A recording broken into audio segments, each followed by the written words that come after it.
And then I have the pleasure to invite Dr. Denis Mukwege to step forward and give your Nobel lecture. Thank you. So, the other prize winner of today, Dr. Denis Mukwege, his Nobel speech.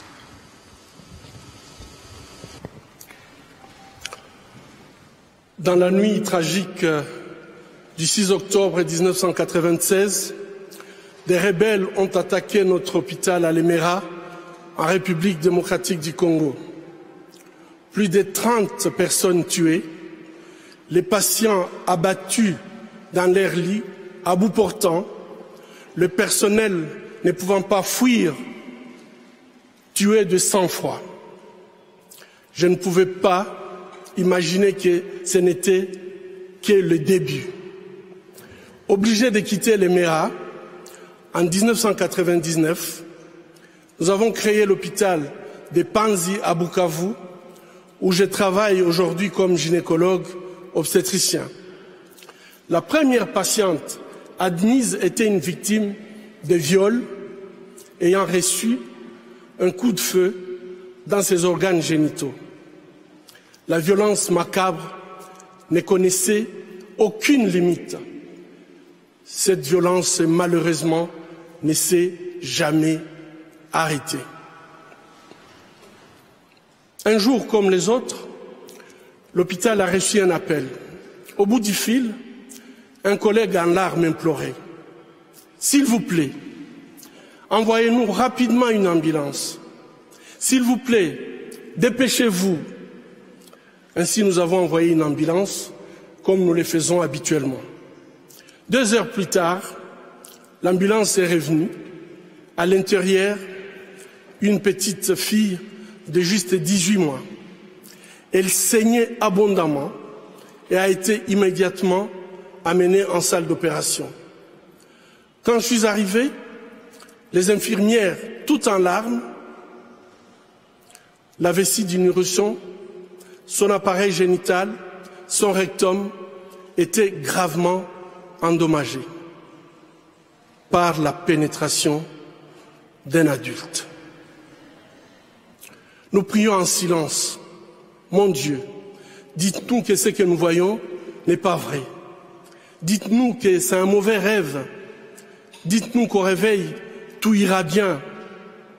Mais ce n'était pas un mauvais rêve. C'était la réalité.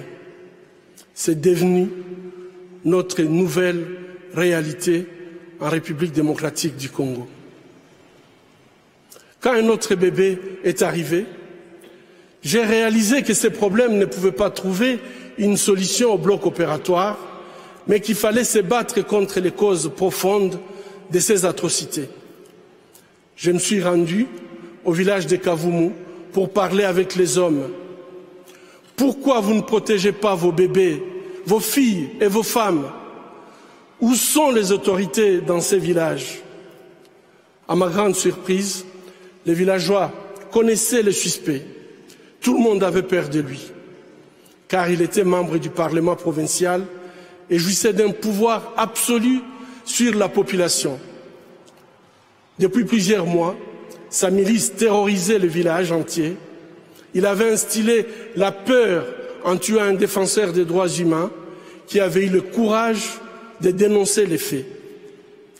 Les députés s'en est tiré sans conséquence.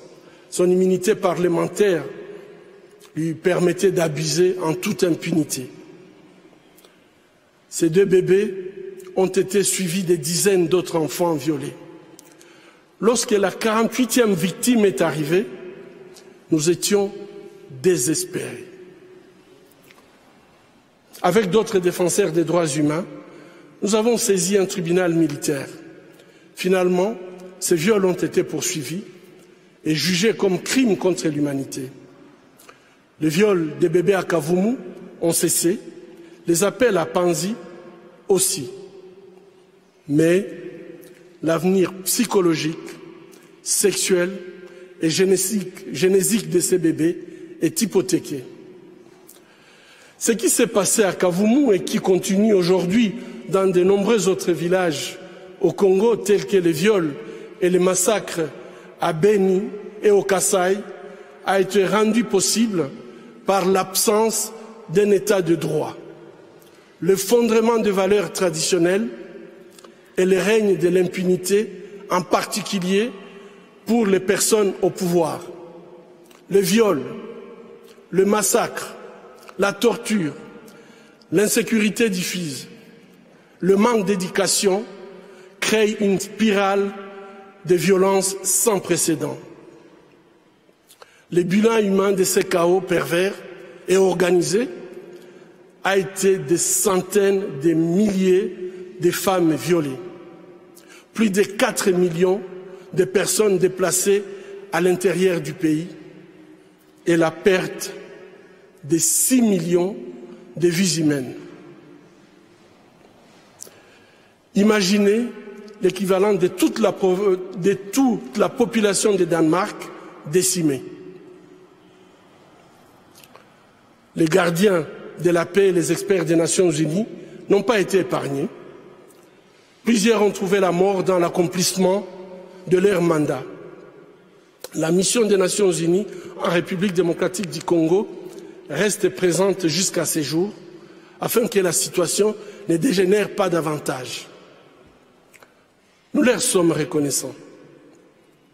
Cependant, malgré leurs efforts, cette tragédie humaine se poursuit sans que tous les responsables ne soient poursuivis. Seule la lutte contre l'impunité peut briser la spirale des violences. Et nous avons tous le pouvoir de changer le cours de l'histoire lorsque les convictions pour lesquelles nous nous battons sont justes. Vos Majestés, Vos Altesses royales, Excellences, distingués membres du Comité Nobel, chère Madame Nadia Mourad, Mesdames et Messieurs, amis de la paix, c'est au nom du peuple congolais que j'accepte le prix Nobel de la paix. C'est à toutes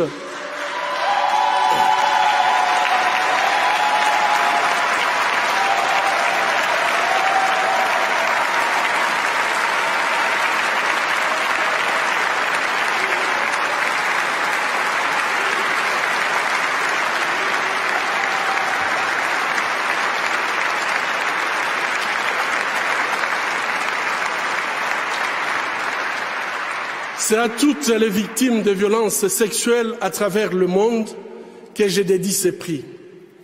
C'est avec humilité que je me présente à vous, portant haut la voix des victimes de violences sexuelles dans les conflits et les espoirs de mes compatriotes. Je saisis cette occasion pour remercier tous ceux qui, pendant ces années, ont soutenu notre combat. Je pense en particulier aux organisations et institutions des pays amis, à mes collègues, à ma famille et à ma chère épouse Madeleine.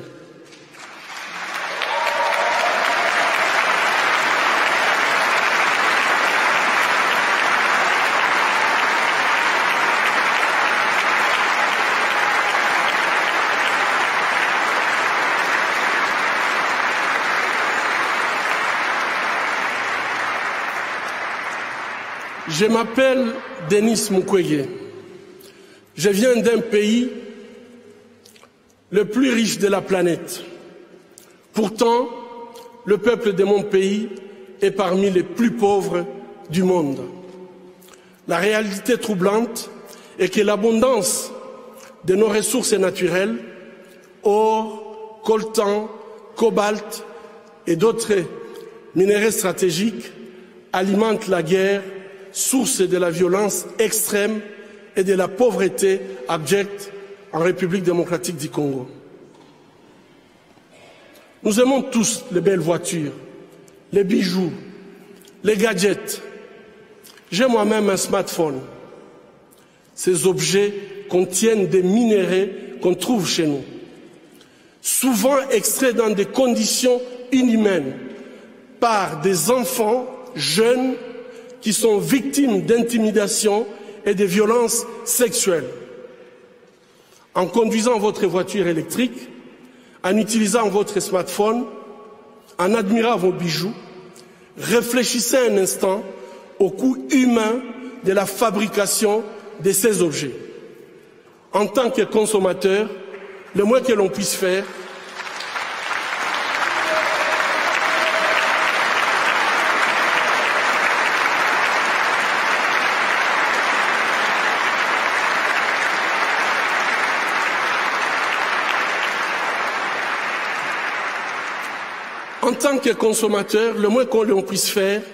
est d'insister que ces produits soient fabriqués dans le respect de la dignité humaine.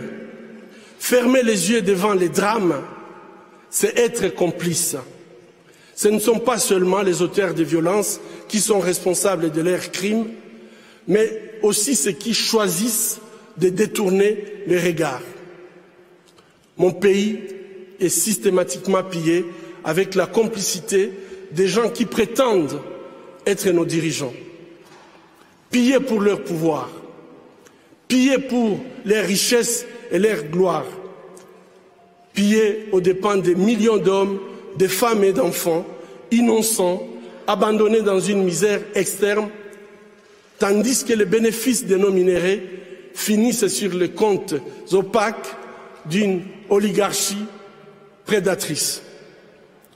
Cela fait 20 ans, jour pour jour, qu'à l'hôpital de Panzi, je vois les conséquences de cette mauvaise gouvernance de mon pays. Bébés, filles, jeunes femmes, mères, grand-mères, et aussi les hommes et les garçons violés de façon cruelle, souvent en public, en collectif, en insérant du plastique brûlant ou en introduisant des objets contondants dans leurs parties génitales. Je vous épargne des détails. Le peuple congolais est humilié, maltraité, massacré depuis plus de 2 décennies au vu et au su de la communauté internationale. Aujourd'hui, grâce aux nouvelles technologies d'information et de la communication, plus personne ne peut dire « je ne savais pas ». Avec ces prix Nobel de la paix, j'appelle le monde à être témoin et je vous exhorte à vous joindre à nous pour mettre fin à cette souffrance qui fait honte à notre humanité commune. Les habitants de mon pays ont désespérément besoin de la paix. Mais comment construire la paix sur des fausses communes? Comment construire la paix sans vérité ni réconciliation? Comment construire la paix sans justice ni réparation? Au moment où je vous parle, un rapport est en train de moisir dans les tiroirs d'un bureau à New York. Il a été rédigé à l'issue d'une enquête professionnelle et rigoureuse sur les crimes de guerre et les violations des droits humains perpétrés au Congo. Cette enquête nomme explicitement des victimes, des lieux, des dates, mais élude les auteurs. Ces rapports du projet Mapping, établi par le Haut Commissariat des Nations Unies aux droits humains, décrit pas moins de 617 crimes de guerre et crimes contre l'humanité, et peut-être même des crimes de génocide. Qu'attend le monde pour qu'il soit pris en compte? Il n'y a pas de paix durable sans justice. Or, la justice ne se négocie pas. Ayons le courage de jeter un regard critique et impartial sur les événements qui sévissent depuis trop longtemps dans la région des Grands Lacs. Ayons le courage de révéler le nom des auteurs des crimes contre l'humanité, pour tout simplement éviter qu'ils continuent d'endeuiller cette région martyre. Ayons le courage de reconnaître nos erreurs du passé. Ayons le courage de dire la vérité et effectuer le travail de mémoire.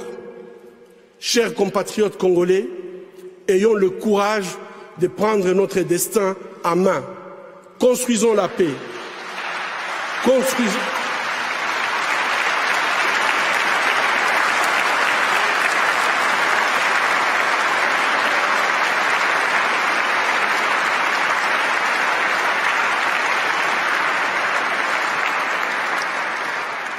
Construisons la paix, construisons l'avenir de notre pays. Ensemble, construisons un meilleur avenir pour l'Afrique. Personne ne le fera à notre place. Mesdames et messieurs, amis de la paix, le tableau que je vous ai brossé offre une réalité sinistre. Mais permettez-moi de vous raconter l'histoire de Sarah. Sarah nous a été transférée à l'hôpital de Panzi dans un état critique. Son village avait été attaqué par un groupe armé qui avait massacré toute sa famille, la laissant seule. Prise en otage, elle a été emmenée en forêt, attachée à un arbre, nue.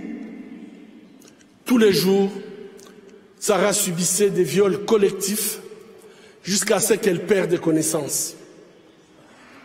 Le but de ces viols, utilisés comme arme de guerre, étant de détruire bien sûr Sarah, mais également sa famille, sa communauté. Bref, tout simplement détruire le tissu social. À son arrivée à l'hôpital, Sarah ne pouvait ni marcher, ni même tenir debout. Elle ne pouvait pas retenir ni ses urines, ni ses selles. À cause de la gravité de ses blessures, génito-urinaires et digestives, couplées à une infection surajoutée, personne ne pouvait imaginer qu'elle serait un jour à mesure de se remettre sur ses pieds. Pourtant, chaque jour qui passait, le désir de continuer à vivre brillait dans ses yeux.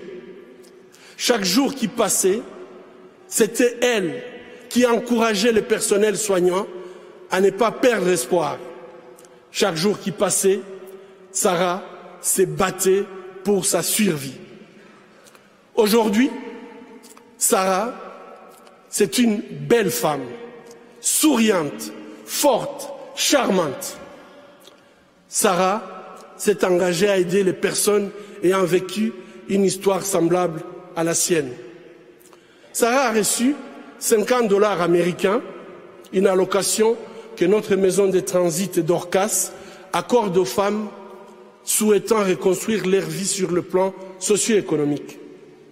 Aujourd'hui, Sarah dirige sa petite entreprise. Elle a acheté un petit terrain. La fondation Panzi l'a aidé avec des tôles pour faire un toit. Elle a pu se construire une maison. Elle est autonome et elle est très fière d'être autonome. Son histoire montre que même si une situation est difficile et semble désespérée, avec la détermination, il y a toujours de l'espoir au bout du tunnel. Si une femme comme Sarah n'abandonne pas, qui sommes-nous pour le faire? Ceci est bien sûr l'histoire de Sarah. Sarah est congolaise, mais il y a des Sarah en République centrafricaine, en Colombie, en Bosnie, au Myanmar, en Irak et dans bien d'autres pays en conflit dans le monde. À Panzi, notre programme de soins holistiques, qui comprend un soutien médical, psychologique, socio-économique et juridique, montre que même si la route vers la guérison est longue et difficile, les victimes ont le potentiel de transformer leur souffrance en pouvoir. Elles peuvent devenir des actrices de changements positifs dans la société. C'est le cas déjà à la Cité de la Joie, notre centre de réhabilitation à Bukavu, où les femmes sont aidées pour reprendre leur destin en main. Cependant, elles ne peuvent pas y arriver seules, et notre rôle est de les écouter. Comme aujourd'hui, nous écoutons Madame Nadia Mourad. Chère Nadia, votre courage, votre audace, votre capacité à nous donner espoir sont une source d'inspiration pour le monde entier, mais pour moi spécialement. Le prix Nobel de la paix qui nous est décerné aujourd'hui n'aura de valeur réelle que s'il peut changer concrètement la vie des victimes de violences sexuelles de par le monde et contribuer à ramener la paix dans nos pays. Alors, que pouvons-nous faire? Ou bien, que pouvez-vous faire? Premièrement, c'est notre responsabilité à tous d'agir dans ce sens. Et agir, c'est un choix. C'est un choix d'arrêter ou non la violence à l'égard des femmes, de créer ou non une masculinité positive qui promeut l'égalité des sexes en temps de paix comme en temps de guerre.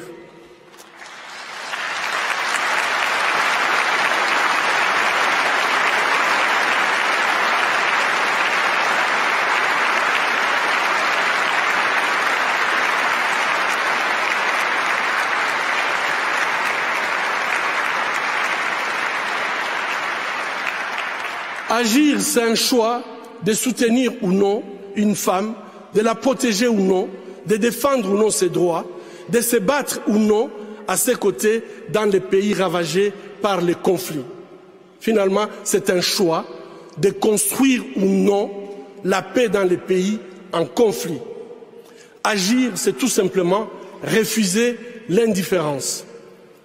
S'il faut faire la guerre, c'est la guerre contre l'indifférence qui ronge nos sociétés aujourd'hui. Deuxièmement, nous sommes tous redevables vis-à-vis de ces femmes et de leurs proches, et nous devons tous nous approprier ces combats, y compris les États qui doivent cesser d'accueillir les dirigeants qui ont toléré, ou pire, utilisé la violence sexuelle pour accéder au pouvoir. Les États doivent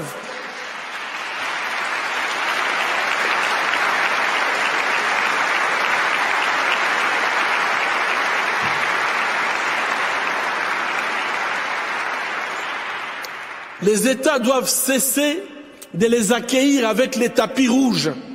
Et plutôt, les États doivent tracer une ligne rouge contre l'utilisation de viols comme armes de guerre. Une ligne rouge qui serait synonyme de sanctions économiques, politiques et de poursuites judiciaires.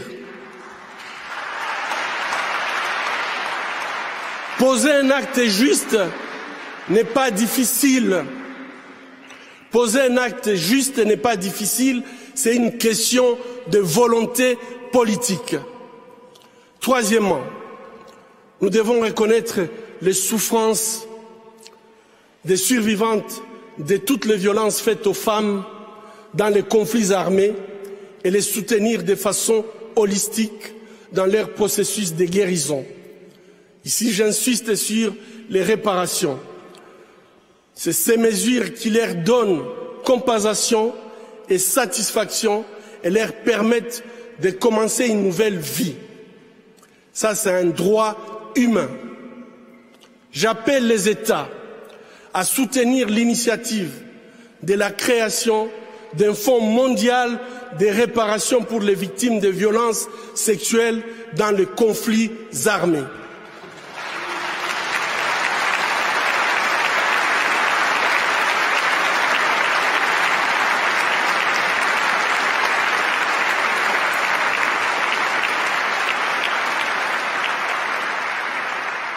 Quatrièmement,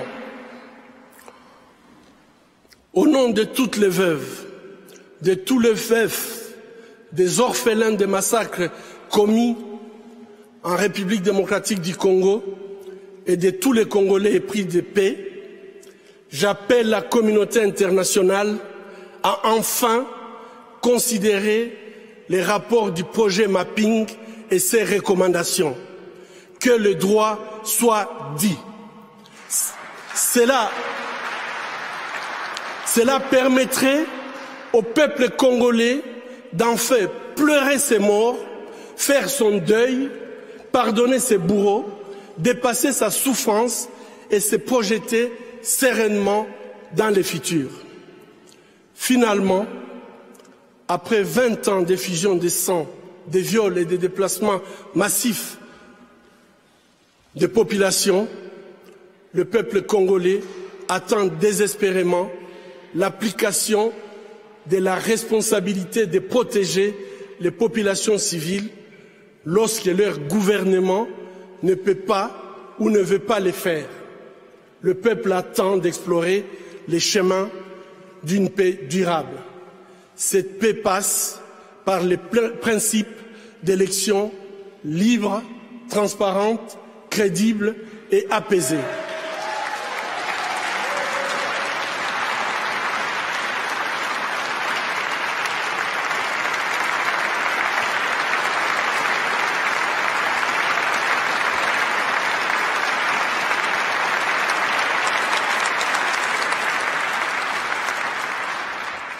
Au travail, peuple congolais, bâtissons un État où le gouvernement est au service de sa population, un État de droit, émergent, capable d'entraîner un développement durable et harmonieux, non seulement en République démocratique du Congo, mais dans toute l'Afrique.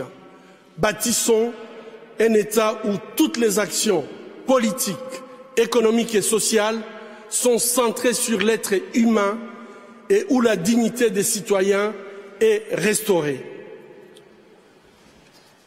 Vos Majestés, distingués membres du Comité Nobel, Mesdames et Messieurs, amis de la paix, le défi est clair et il est à notre portée.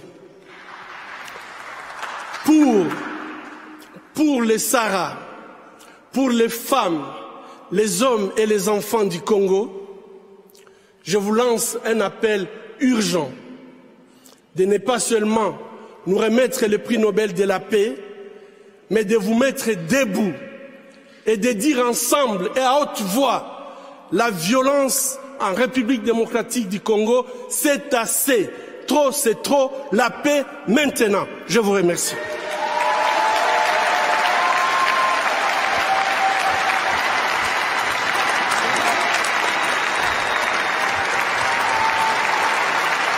Dr.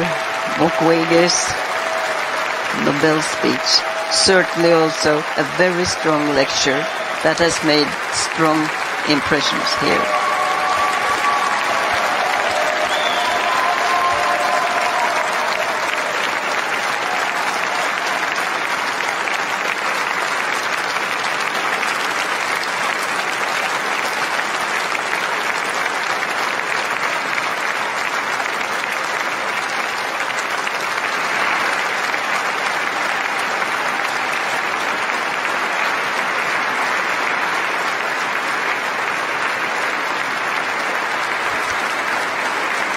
And after these two impressive speeches, we shall have more music.